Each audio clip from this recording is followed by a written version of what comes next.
шуморо дар шабакаи барсатиҷӣ хайламақдам мегӯем. Ин шабакаест ки тамоми хабару рӯйдоди мансуб ба Барселонаи бузургро фаҳмидан мумкин аст. Агар чунин майлу хоҳиш дошта бошед, якдам моро гӯш кунед, аниқтараш тамошо кунед ва хоҳед донист ки дар Барселона чӣ гапу калочаҳост. Гапу калочаҳо бошад, дар бозори трансферӣ аз бозори корвон дида зиёдтар аст. Омода бошед, пас рафтем.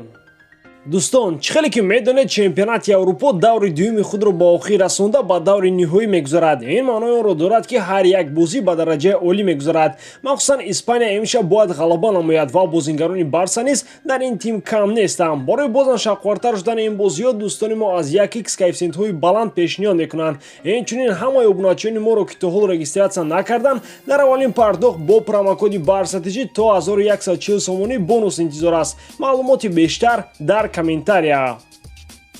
шояд бисёриҳо аз шумо Грималдо гуфтани зоти одамро ёд надошта бошед. Ин бача дастпарвари мактаби Ла-Масия буда айни ҳол дар Бенфикаи ватани Роналдо бозӣ мекунад. Ана ба хизмати ҳамин муҳофизатгар имрӯз Барселона зор шудааст. Роналд Куман шахсан ба овардани ин обхӯрдаи мактаби Барселона завқманд буда ба ин минвол мехоҳад рафтани Фирпоро дар Барса ҷуброн кунад. Грималдо беҳтарин нишондод дар додани пас мебошад. Дар ҳисоби ӯ дар замони бозӣ дар Бенфика 41 асист мавҷуд аст ки дар қиёс ба Фирпо фарқ аз Москва то Душанбе мебошад. Нархи бозории ӯ ин тобистон ба 22 миллион евро баробар шудааст. Аммо агар харидори нағз пайдо шавад, Бенфика гуфти бобои ғулом бор баракат гуфта дар 20 миллион ҳам медиҳад. Жан Тодибо ки як замон аз Тулузаи Фаронса бо қимати 1 миллион евро харидорӣ шуда буд, карьераи футболиашро дар Ниццаи Фаронса идома хоҳад дод. Гап сари ин ки ин бозингар баъди омаданаш ба Барса чандон муваффақ нашуда ба Ницца ба иҷора дода шуд. Он замон дар Барса гуфти ӯ воимоҳо 300 муҳофизатгар буду, Барса ӯро оҷилан ба иҷора дода буд.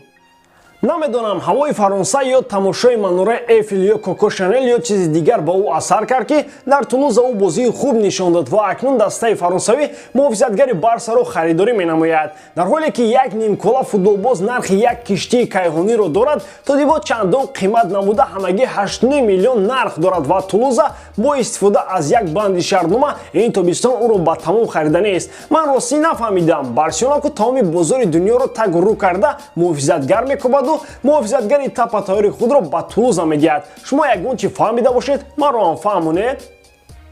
Бозам дар бораи Дембеле. Ин маротиб хабар овозҳо мерасад ки Манчестер Юнайтед ва Ювентус хоҳишманди дар ҳаяти худ дидани Усман мебошанд. Гап сари ин ки Барселона ва Усмон ҳеҷ не ки дар тамдиди шартнома забон биёбанд. Барселона мехоҳад ки бо Усмон шартномаро тамдид карда аз ройгон рафтани ӯ худро бехатар кунад. Аммо Усмон ду по дар як мӯзаву ду даст дар як остин рад карда истодааст. Агенти ӯ аз идомаи кор бо Барселона сарпечӣ дорад. Бо эҳтимоли зиёд овардани Серхио Агуэро ва Мемфис Депай таби Дембелеро каме хира кард, зеро бе ин ҳам ӯ на ҳамон вақт дар ҳаяти аввалия пайдо мешуд. Акнун боз ду дарди сияри дигар. Ана барои ҳамин Усман Якравиро пеш гирифта интизори анҷомаи шартномаи кории худ аст ки бар қасди Барселона ройгон ба ягон даста гузарад. Варианти мондани Дембеле дар Барса ин ду баробар баланд бардоштани маоши ӯ аст ки кисаи Лапорта намебардорад. Ех Усмон бобои ғулом мегуфт бисёр талаб макун ба камзор шавӣ, яке нашавад ки шикамқарор дар лёхаи Полша ё шерифи Молдова бозӣ кунӣ. Агар дар ин параи Аврупо Дембеле бо Барса забон намеёбад, пас дар он параи Аврупо дар Италия Лоренсо Пелегрини бо Рома ҷанг эълон кардааст. Шумо мепурсед ки причом тут Барселона? Не инҷо Барса гуфти Игнат Петрович как раз причом аст. Гап сари ин ки Барселона ана ҳамин бозингарро барои пурқувват кардани миёнаи майдони худ харидорӣ карданест.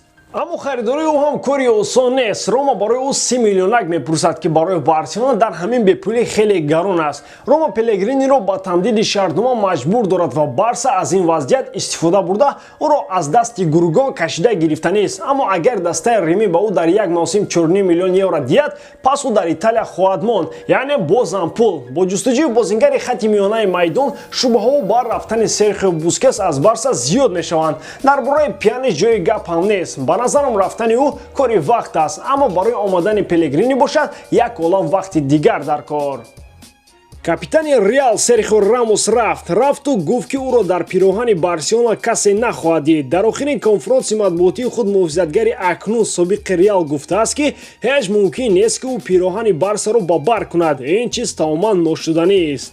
ӯ рост мегӯяд, Рамос дар Барселона будани Пике дар Реалро мемонад. Тасаввур кунед ки ана дар ҳамин шабу рӯз Путин довталаб ба вазифаи президенти Америка бошад. Ин ба даҳшат ва қариб хоҳим шудани қиёмат баробар аст. Албатта дар таърихи ин ду рақиби сарсахти азалӣ чунин як гузариш шуда буд. Луиш Фиго барои як умр ҳамчун хоин барои мухлисони Барселона хоҳад монд, зеро ӯ ана ҳамин коре ки ба гуфти оламиён номумкин аст карду чанд сол дар ситами Каталония дар монд, карду барои як умр пушаймон шуд ки ин чӣ номаъқулие буд ки кард. Ана барои ҳамин Рамос ин иштибоҳро ҳаргиз такрор нахоҳад кард. Гуфти бобои ғулом пешина ба пасинара дарс, аммо баъди рафтан аз Реал дигар Рамос куҷо меравад мо кор надорем. Илоирам ба дастаи босурхони варзоб гузарад, гуфти Игнат Петрович дела Житейская.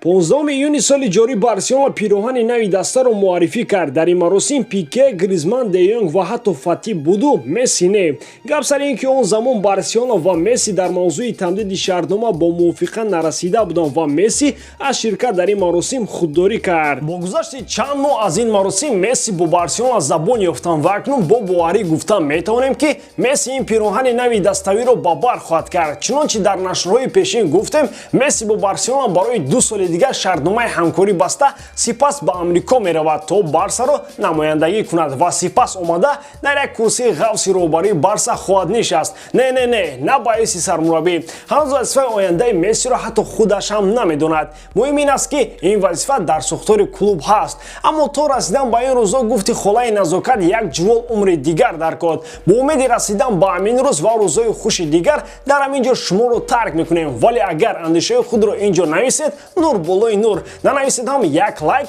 садқаи сари мо ва мо аз шумо хурсанд хоҳем шуд. Бо шумо буд Муҳаммад Гаиров. Хай дар паноҳи Аллоҳ.